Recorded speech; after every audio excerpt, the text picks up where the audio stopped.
Logement social, les enjeux. Bonjour à tous. 15 mois après la fin de la crise sanitaire, la France a reconstitué à toute vitesse ses emplois et en a même créé de nouveaux. Pour rappel, 800 000 en un an. Selon les données du ministère du Travail, le chômage s'établit à 7,4% de la population active, soit un des niveaux les plus faibles jamais observés depuis plus d'une dizaine d'années. Les nouveaux modes de travail et la crise sanitaire ont changé les tendances du marché du travail. D'un côté, les aspirations d'un grand nombre d'actifs se sont modifiées, les jeunes diplômés ont des attentes bien différentes de leurs prédécesseurs. De l'autre côté, la demande de compétences par les entreprises est vive et celles-ci peinent à recruter, faisant face à un nombre insuffisant de candidats. Dans ce deuxième épisode de notre série de podcasts sur les tensions de recrutement, j'ai le plaisir de recevoir Céline Reynaud, directrice générale d'Est Métropole Habitat et membre du conseil d'administration de Laura HLM. Nous parlerons des dispositifs et des solutions pour recruter et fidéliser des candidats ou encore d'innovation managériale. Bonjour Céline Reynaud, revenons dans un premier temps sur les tensions de recrutement actuelles. Ce phénomène n'épargne donc pas le secteur du logement social. Quelle est votre analyse sur le sujet ? Alors, au premier semestre de l'année 2022, il y a eu 520 000 salariés qui ont démissionné en France. Et le secteur du logement social n'est pas épargné par ce phénomène, avec pour conséquence des besoins de recrutement importants. Ce qui ajoute au phénomène dans sa perception, c'est que notre secteur d'activité n'était pas habitué à ce turnover. Donc c'est donc assez nouveau, déstabilisant aussi pour les collaborateurs, les directions des ressources humaines et aussi pour les dirigeants. La tension aujourd'hui, telle qu'on la connaît, elle concerne tous les postes de terrain, les postes de la proximité, les postes aussi au siège, sur les fonctions plus administratives. Donc aujourd'hui, ce qu'on peut dire, c'est que sur toutes les natures de postes dans les organismes de logements sociaux, on a des difficultés de recrutement. Au sortir du Covid, la tension, elle était palpable sur quelques postes bien définis. Aujourd'hui, c'est quelque chose qui est beaucoup plus généralisé. Et ce que l'on constate aussi, c'est que les difficultés, elles concernent autant des personnes qui sont en CDI qu'en CDD. Donc on a des collègues en CDI qui n'hésitent plus à démissionner pour partir d'ailleurs sur des CDD parfois. Et puis quand on propose à des collègues qui sont en CDD pour passer en CDI, parfois ils refusent, considérant que leur statut en CDD leur convient. Donc tout ça, c'est des situations assez nouvelles qui peuvent être quand même assez source de déstabilisation pour les directions des ressources humaines et les managers, bien évidemment. Ce que l'on constate aussi, c'est des aspirations des salariés, des candidats au temps partiel. Donc là aussi, une situation assez nouvelle. Et puis, dernier élément, moi, qui me surprend toujours, c'est que maintenant, en entretien de recrutement, les candidats n'hésitent plus à dire qu'ils se projettent à 2 ans, 3 ans, et pas plus dans l'entreprise ou dans le métier. Donc là aussi, c'est un petit peu perturbant et c'est très nouveau dans les entretiens de recrutement. Et donc face à ces situations et ces aspirations nouvelles, existe-t-il des dispositifs ou des solutions pour attirer et fidéliser de nouveaux candidats dans le secteur HLM ? Alors, le caractère assez soudain et général de ces difficultés de recrutement nous conduisent à changer rapidement nos pratiques pour nous adapter aux attentes des candidats. Alors, on doit à la fois adapter la manière dont on recrute, mais aussi ce que nous mettons en avant pour attirer les candidats. Sur la manière de recruter, je crois que la principale attente du candidat aujourd'hui, c'est la réactivité. C'est-à-dire, on ne peut plus se permettre de prendre trop de temps dans le contact de premier niveau, dans la fixation des entretiens, dans le retour qui est fait au candidat. Le candidat, il est potentiellement embarqué sur plusieurs offres d'emploi en même temps, et donc il va chercher une réactivité de la part de l'employeur. Et si on n'est pas réactif, on risque de le perdre. C'est important d'être particulièrement réactif avec les candidats. Une fois embauché, une fois que on a adressé la lettre d'embauche au candidat, on développe aussi de plus en plus les actions de pré-boarding, c'est-à-dire toutes les actions qui vont nous permettre de rester en contact avec le candidat entre la production de la lettre d'embauche et puis l'arrivée du candidat dans l'entreprise. Donc avec la transmission de documents, le fait de rester en contact, le petit message qui va bien durant cette période de latence. Là aussi, l'objectif, c'est de maintenir la relation pour ne pas perdre le candidat. Sur les évolutions dans la manière de recruter, bien évidemment, on utilise de plus en plus les réseaux sociaux. j'allais dire presque plus pour donner à voir qui nous sommes, ce que nous faisons et comment nous faisons, que pour recruter effectivement, puisque les taux de concrétisation, en tout cas chez S Métropole Habitat via les réseaux sociaux, ne sont pas si importants que ça.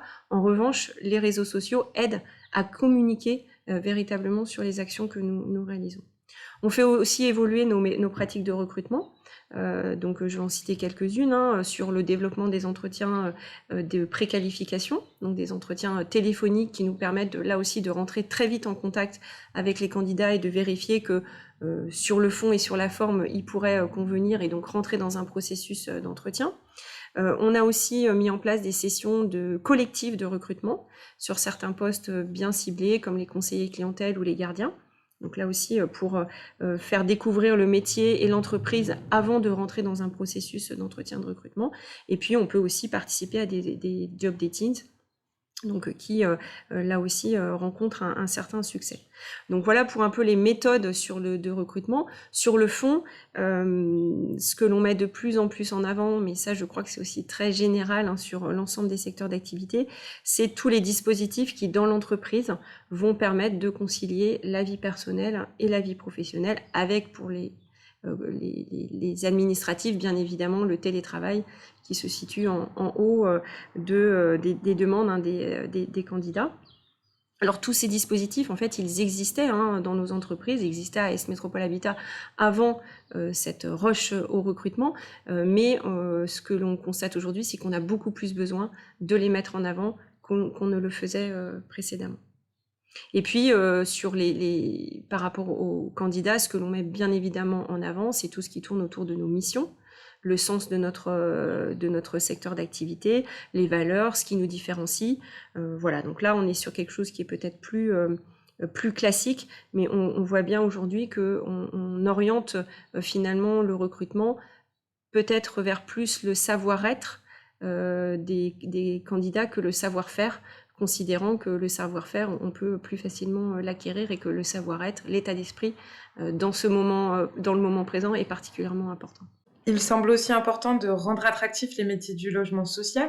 Avez-vous identifié des innovations managériales ou encore des initiatives qui cassent les codes pour répondre aussi à cet enjeu de fidélisation ? Alors, ce que nous, on fait au niveau d'S Métropole Habitat, c'est de travailler sur la marque employeur. Et donc, on met notamment en valeur notre projet d'entreprise, donc Permis d'agir, que nous avons construit en associant largement les collaborateurs et nos parties prenantes. Ça répond, je crois, aux aspirations des candidats dans leur grande majorité aujourd'hui, parce qu'à travers ce projet stratégique, on valorise l'initiative, l'autonomie, la qualité de vie au travail, ou encore tout ce qui relève du collaboratif et du participatif. Donc ça répond globalement à une majorité d'attentes des candidats. On travaille aussi à la fidélisation, bien sûr, des collaborateurs. L'idée, c'est d'avoir des collaborateurs qui restent dans l'entreprise. Peut-être qu'ils ne feront pas toute leur carrière. C'est plus à la mode de faire toute sa carrière dans une entreprise. Mais véritablement, c'est de permettre à un collaborateur de pouvoir évoluer dans l'entreprise, de progresser, de changer de métier. À plusieurs reprises s'il le souhaite, et puis de s'épanouir dans l'entreprise.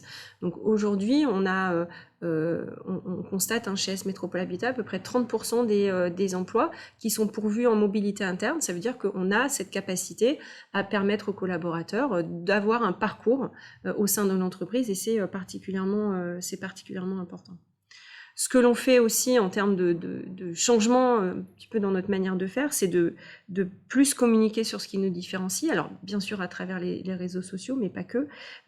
Valoriser ce qui va faire que être chargé d'opération chez S Métropole Habitat, c'est pas être chargé d'opération chez un autre bailleur. Voilà, donc l'idée c'est vraiment de mettre en avant ce qui va nous différencier, ce qui va faire le petit plus pour un candidat par rapport à d'autres organismes ou d'autres secteurs d'activité, par exemple la promotion pour un chargé d'opération.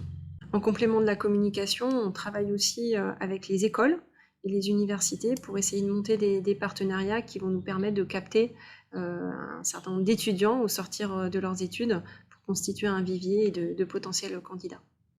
Alors pour ce qui est de l'attractivité plus globale des métiers du logement social, et comme c'est un sujet qui concerne tous les bailleurs, il y a probablement à engager une réflexion collective sur ce sujet. pour valoriser ce qui nous différencie en tant qu'acteur économique, acteur de la transition environnementale, acteur social, bref, pour donner à voir tout ce que nous faisons en tant que bailleurs sociaux. Vous avez parlé de réflexion collective à mener, c'est aussi la raison pour laquelle Laura HLM organise un séminaire le 20 juin 2023 sur le thème du renforcement de l'attractivité des métiers du logement social en matière de recrutement. Y sont conviés directeurs généraux, direction des ressources humaines et de la communication pour une journée d'échange et de réflexion. Notre deuxième épisode touche à sa fin. Merci Céline Reynaud pour ce partage de dispositifs et de solutions très intéressantes. Vous pouvez retrouver l'ensemble des podcasts Logement Social, les enjeux sur notre chaîne YouTube Aura HLM.